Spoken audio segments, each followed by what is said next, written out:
Prepare yourself for a talk radio experience like no other. Strap yourselves in and hold on. Away. So he was shot. Huge powder burns, deeply burned in. Yeah. Exactly. So he was shot by someone standing right beside him. Now, by the way, he was the big L.A. coroner, but they went after him, but then he got vindicated later. I mean, this is the coroner, medical examiner, saying he was shot in the back, and we have his little friend behind him, and now it's the same gun we know he owned that these acoustics experts have matched. But go ahead. That's right. So the actual killer of Robert Kennedy was a part-time security guard named Thane Caesar, and his name has been bounced around for years, and if there's no truth to this, you'd think that Caesar or his family would have filed suit and made lots of money, but nobody said anything. And interestingly enough, his day job was working at a U-2 spy plane facility run by the CIA. So we see the footprints of CIA and of government. Funny, Lee Harvey Oswald worked at the U-2 spy base. That's true. And Lee Harvey Oswald, by the way, and this has been totally confirmed, was being used operationally by the CIA prior to the assassination. Now, that control number has now been declassified, but I'm interrupting here. We're not just saying this about Mr. Caesar. He's the guy standing right behind Kennedy when all of this happened, and now this is ABC News, this is CBS, NBC. They're coming out and saying it. The top forensic experts in the country, the guy that heads up the society, they have gone in with the audio and isolated it to 14 shots, explained that, and then they matched it to the gun that Caesar even had a license for. That's right. There were more shots fired than was possible for Sirhan's 6-shot revolver to accommodate. Now, everything, this is the same thing that's gone on and on. 40 years after the Kennedy assassination, we finally, anybody that cared to look, could determine for themselves that he was killed as a result of a conspiracy to track right back to the federal government of the United States. Same thing now with Robert Kennedy. And he had just won he had locked in the Democratic nomination. Right. But my point is that 40 years later, it's like, okay, we'll tell the truth now, or we'll allow the truth to come out, because who's going to do anything? And I say this because 9/11 is not that far back, and we are still embroiled in the effects of 9/11. Homeland Security, the wars in Afghanistan, Iraq, and it was all based on lies right down the line. And as more information comes out, we're finding that 9/11 was indeed an inside job. Stop there. I want to get into that in closing, but let's go back for people to be clear, for police officers listening, for instance. It's mainstream news admitted, the coroner, the police, and they were told to shut up about it. 14 bullet holes. They dug out 2 different calibers, and Sirhan had this 6-shot gun. Right. And by the way, he was grabbed after the first shot and his arm pinned down. That's true. Rayford Johnson and some other big old football player, Rosie Greer, they all jumped on him, okay? He may have gotten off one decent shot, and the rest of the shots went wild. In fact, that's another thing to remember in the death of Robert Kennedy.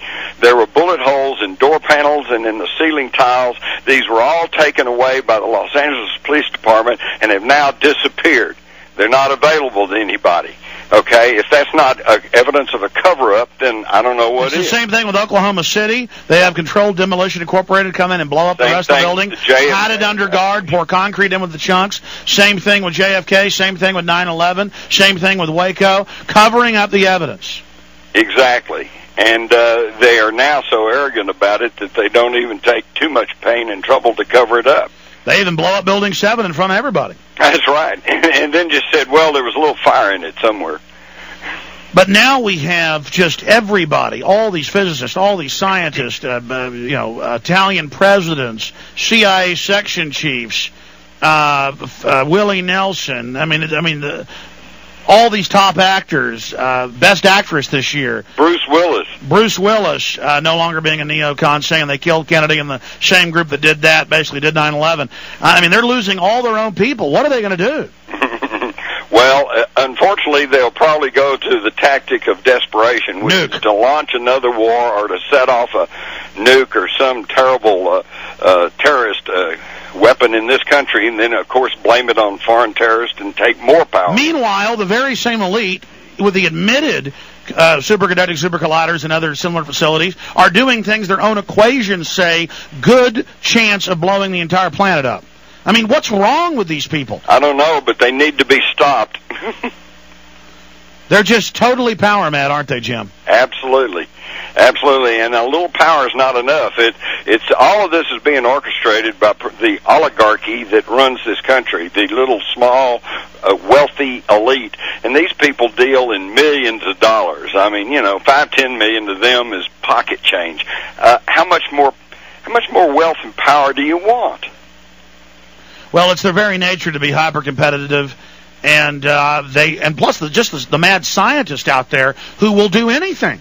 I mean, thousands of factories randomly splicing every type of DNA you can imagine, already giving rise to super viruses, super bacteria. I mean, that alone can create the Andromeda strain. I mean, that's why so many top scientists say they believe there's a very low probability that we'll even survive as a species, Jim. If we're going to survive, we better start paying attention and start standing up for ourselves. Well, I'm not an anti-technology person, but we need to put serious brakes on all of these, hyper, sensitive technologies, because they admit they're doing all these experiments, having no idea what it's going to do. Well, what we need to do is pass some laws that says all of this should be done in the open. Okay, everybody needs to know what they're working on, how they're working on it.